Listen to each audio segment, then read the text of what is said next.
wabarakatuh. Perkenalkan, nama saya Desta Puji Anggraini dari D3 Keperawatan tingkat 3A.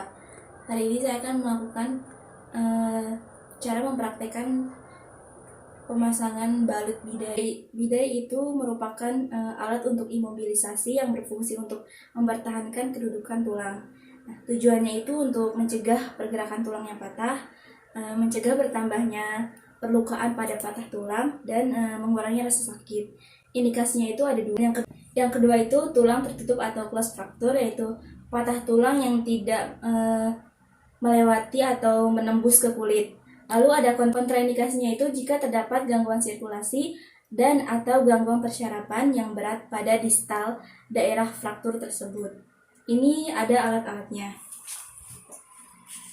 Di sini ada alat-alatnya.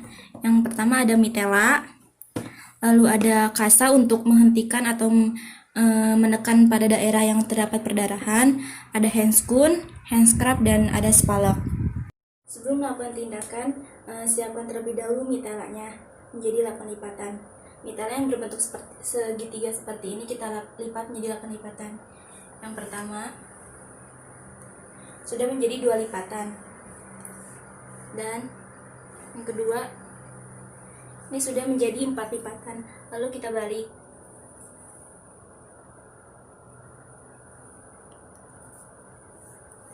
Lipat lagi.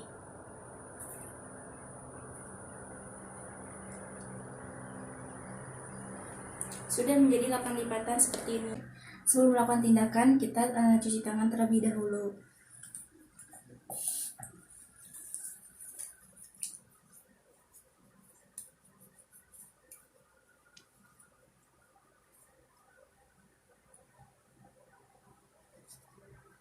Lalu kita memakai handscoon bersih.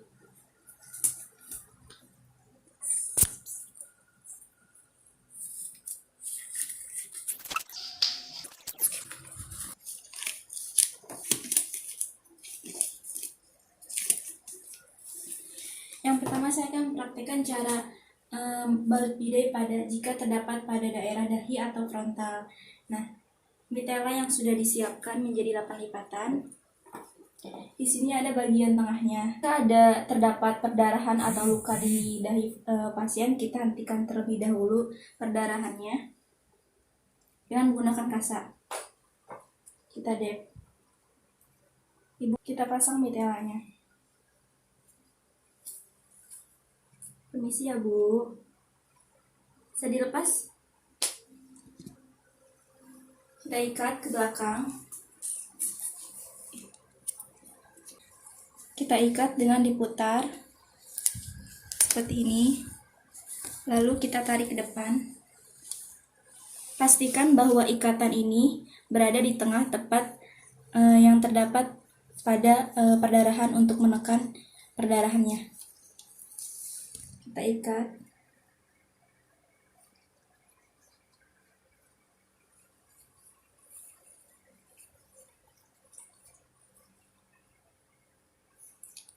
Lalu kita rapihkan.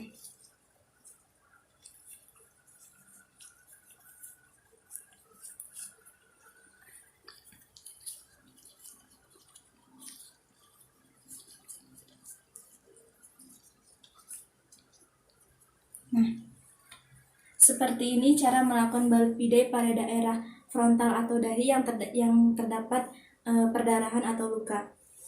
Selanjutnya kemudian apabila terdapat perdarahan di bagian temporal atau tulang pelipis, kita lakukan untuk menghentikan perdarahannya, kita lakukan dengan menggunakan kasa. Kita tahan, kita tekan. Ibu bisa tolong pegang lagi. Setelah itu kita letakkan mitelanya. Permisi Bu, udah bisa dilepas.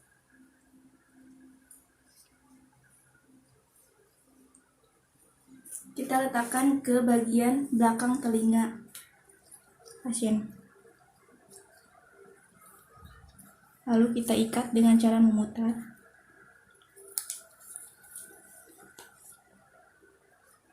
Lalu tarik ke depan, sejajar dengan ikatan yang ada di belakang.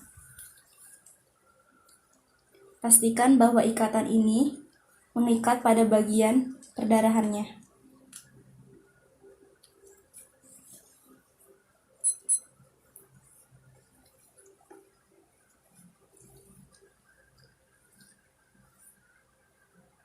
Lalu setelah itu kita rapikan.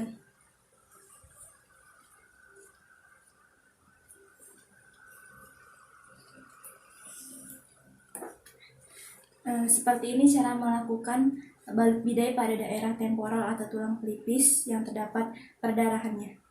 Kemudian selanjutnya apabila terdapat fraktur pada daerah ulna dan humerus, maka untuk mengimobilisasikan tulang pada pasien ini kita istirahatkan.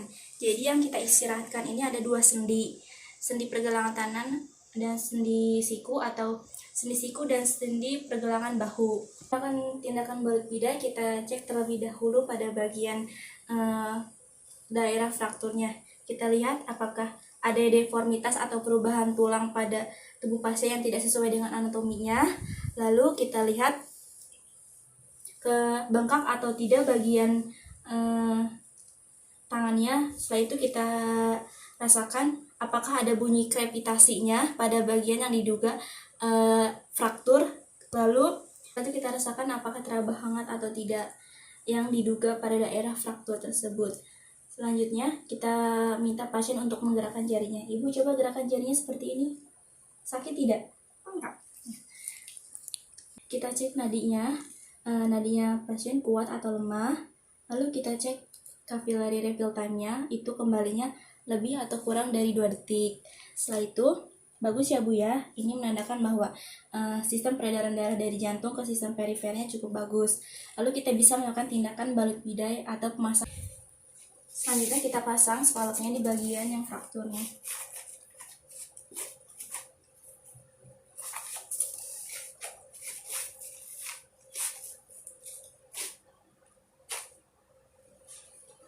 Untuk memasukkan mitelanya kita menggunakan scallop.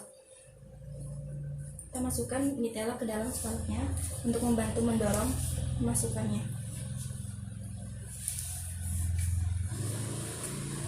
Permisi ya Bu.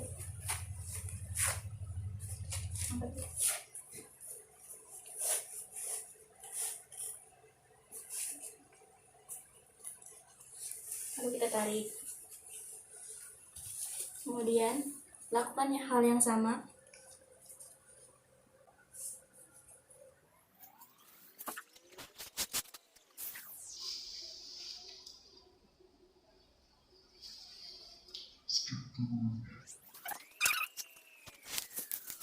di bagian pergelangan tangan pasien.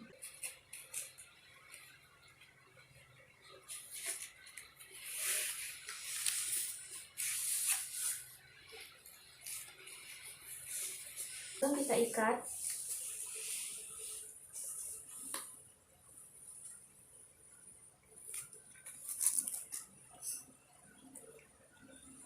Yang satu kita masukkan ke sebelah sini.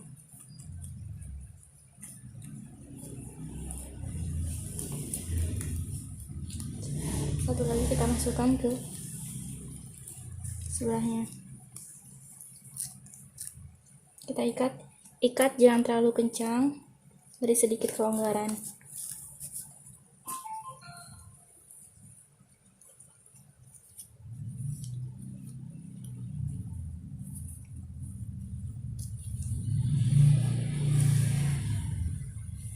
Lalu dirapihkan.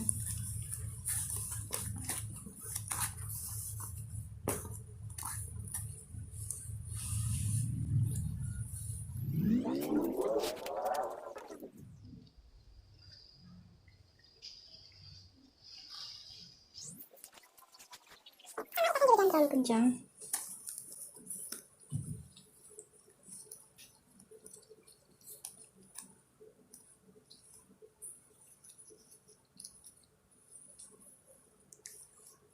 Lalu dirapihkan.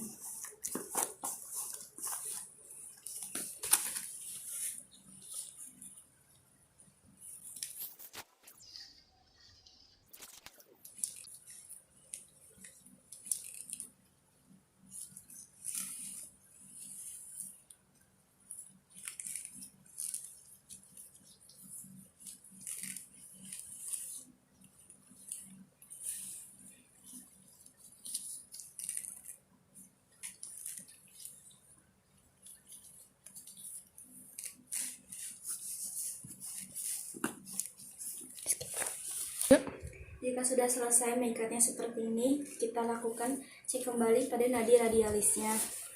Kita raba nadinya, apakah terasa kuat atau lemah. Lalu ke capillary refill time-nya, kembalinya itu lebih atau kurang dari 2 detik. Selanjutnya lakukan motorik kasarnya, minta pasien untuk menggerakkan jari-jarinya. Ibu coba gerakkan jarinya. Bagus ya, berarti sistem perdarahan dari jantung ke peripheral cukup bagus. Maka kondisi seperti ini, pasien atau korban bisa segera dilarikan ke rumah sakit terdekat.